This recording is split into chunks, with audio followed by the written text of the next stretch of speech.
আমি জুয়েল আহমেদ, কাজ করছি বাংলা ভিশনে এবং সিনিয়র। মাদক, জুয়া, কিশোর গ্যাং সহ যে কোনো ধরনের অপরাধের বিষয়ে সুনির্দিষ্ট তথ্য দিয়ে সহযোগিতা আর জনতার পুলিশ গঠনে সাংবাদিকদের প্রতি আহ্বান জানিয়েছেন রংপুরের নবাগত পুলিশ সুপার মোহাম্মদ শরীফুদ্দিন। শান্তিপ্রিয় জেলায় মাদক শূন্যে আনার চ্যালেঞ্জ ঘোষণা করে পুলিশ কাজ করবে বলে জানান তিনি। রোববার বেলা 12টায় জেলা পুলিশ সুপার কার্যালয়ের সম্মেলন কক্ষে সাংবাদিকদের সঙ্গে অনুষ্ঠিত মতবিনিময় সভায় নবাগত পুলিশ সুপার এসব কথা বলেন। 2005 সালে আমরা একটা টিম রাজশাহীর একটা জায়গা থেকে 13,710 বোতল ফেন্সিডিল ধরেছিলাম।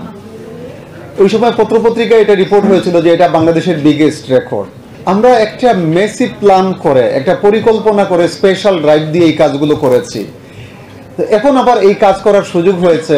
অপরাধ নিয়ন্ত্রিত থাকবে এবং আমাদের সন্তানদের সুরক্ষা দেওয়ার জন্য যত কিছু করা দরকার এর বিরুদ্ধে সকল ধরনের অভিযান, প্রচেষ্টা, সংগ্রাম সবকিছু আমরা সূচনা করব। আপনারা দেখতে পাবেন ইনশাল্লাহ এটা নিয়ন্ত্রণে আসবে। মতবিনিময় সভায় বিভিন্ন প্রিন্ট, ইলেকট্রনিক ও অনলাইন মিডিয়ায় কর্মরত সাংবাদিকরা পুলিশ সুপারের সঙ্গে পরিচিত হয়ে শুভেচ্ছা বিনিময় করেন। পরে সাংবাদিক নেতারা রংপুরের আইন শৃঙ্খলা পরিস্থিতি স্বাভাবিক রাখা সহ সাইবার অপরাধ, কিশোর গ্যাং, অনলাইন জুয়া ও মাদক নিয়ন্ত্রণে বিভিন্ন পরামর্শ তুলে ধরে তাদের মতামত ব্যক্ত করেন।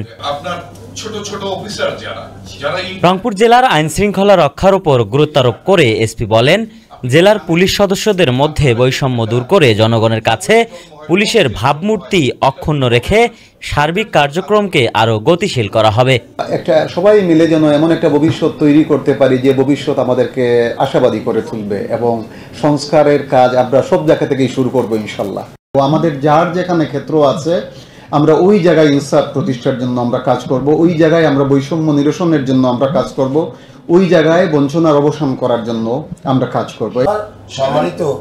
গত শনিবার রংপুরে পুলিশ সুপার হিসেবে যোগদান করেন শরীফুদ্দিন। তিনি 21 BCS এর একজন পুলিশ কর্মকর্তা। এর আগে রংপুরের পুলিশ ট্রেনিং সেন্টারে কর্মরত ছিলেন তিনি। একেএম সুমন, সকালের বাণী, রংপুর।